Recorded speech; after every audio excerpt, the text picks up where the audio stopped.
Bonjour, je me présente, mon nom est Maître Yves Gelker, avocat émérite en droit de la Cour et je vous souhaite la bienvenue à cette capsule de condo légal. Aujourd'hui, je vous explique un sujet fondamental, mais parfois source de confusion, les règles de majorité applicables lors des assemblées de copropriétaires. Car non, toutes les décisions ne se prennent pas de la même façon. Il existe 4 types de majorité: absolue, renforcée, double et dans certains cas, le tout nécessite l'unanimité. Comprendre ces règles, c'est protéger la légalité de vos décisions en assemblée et éviter de vous retrouver devant les tribunaux. Commençons par la majorité absolue. C'est la majorité la plus fréquemment utilisée pour les décisions courantes. Elle exige que plus de 50% des voix des copropriétaires présents représentant l'Assemblée soient en faveur d'une résolution, en tenant compte aussi des abstentions et des votes nuls qui comptent comme des votes contre. Elle s'applique à l'élection des administrateurs et officiers d'Assemblée, la modification du règlement d'immeuble, la ratification des règlements du conseil d'administration, certaines corrections à la déclaration de qualité. Attention, la majorité absolue n'est pas une majorité simple.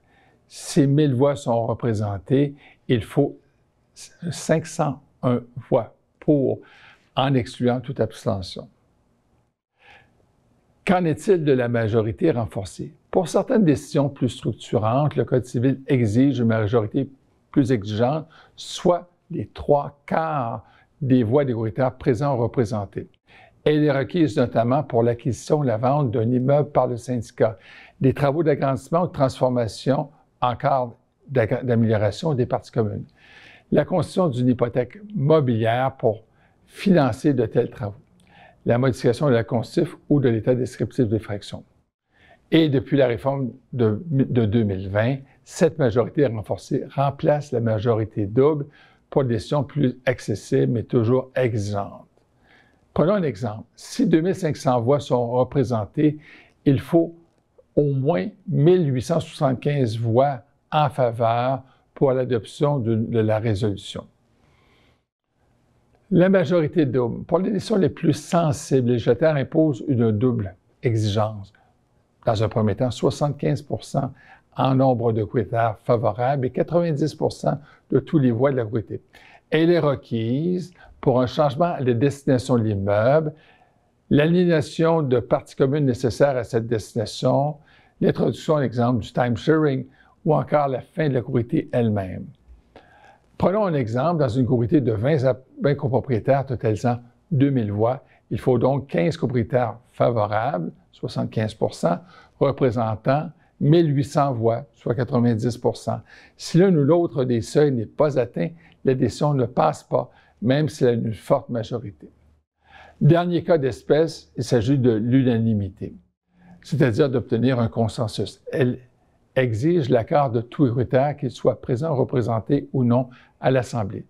Elle s'applique rarement aujourd'hui, mais certaines déclarations de copropriété antérieures à 1994 l'exigent encore, notamment pour le changement de destination ou toute autre décision prévue comme telle dans ces déclarations. En vertu de l'article 53 de la Loi sur l'application de la réforme du Code civil, cette exigence continue de s'appliquer malgré la réforme de 1994 si elle est expressément prévue. Au-delà de ces règles de majorité, le consentement individuel d'un copropriétaire est requis dans certains cas précis, même si une majorité est atteinte. Prenons l'exemple d'une modification à la valeur relative de la fraction d'un copropriétaire ou encore d'un changement de destination de sa partie privative. Dans ces cas, le vote à la majorité ne suffit pas.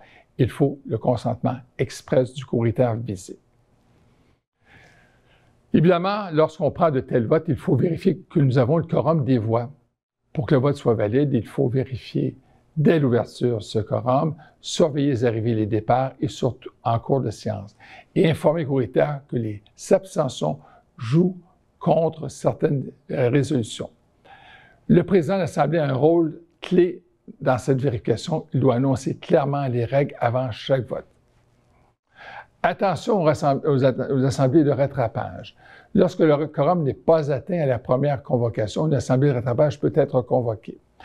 Les décisions prises à l'article 1097, travaux d'amélioration et de transformation des parties communes, notamment, ventes d'acquisition ne peuvent être prises que si 50% de tous les voix sont représentés à cette nouvelle Assemblée. Rappelons que le tribunal peut intervenir sur demande d'un courtier lorsqu'une décision est bloquée de manière abusive et rendre toute ordonnance appropriée. La majorité requise dépend de la nature de la décision. Un vote mal compilé ou basé sur une majorité erronée peut être contesté, voire même annulé par le tribunal. Le président de l'Assemblée doit expliquer clairement les règles applicables et vérifier le calcul des voix à chaque vote. Une erreur de procédure, surtout en cas de vote serré, peut avoir des conséquences juridiques importantes. En conclusion, rappelons qu'il existe 4 types de majorité: absolue, plus de 50% des voix présentes représentées; renforcée, 75% des voix présentes représentées; double, 75% des courtiers et 90% de toutes les voix; unanimité, évidemment, l'assentiment de tous et chacun. Le régime des majorités est impératif. Alors, il faut savoir que la déclaration ne peut pas assouplir, voire même alourdir ces règles de majorité, puisque le Code prévoit qu'une de telles clauses sont inopérantes. Je vous invite donc à consulter nos fiches pratiques sur le site Condulegal et à bien planifier vos assemblées pour éviter les pièges des majorités mal comprises. À bientôt pour une autre capsule sur le droit de la copropriété.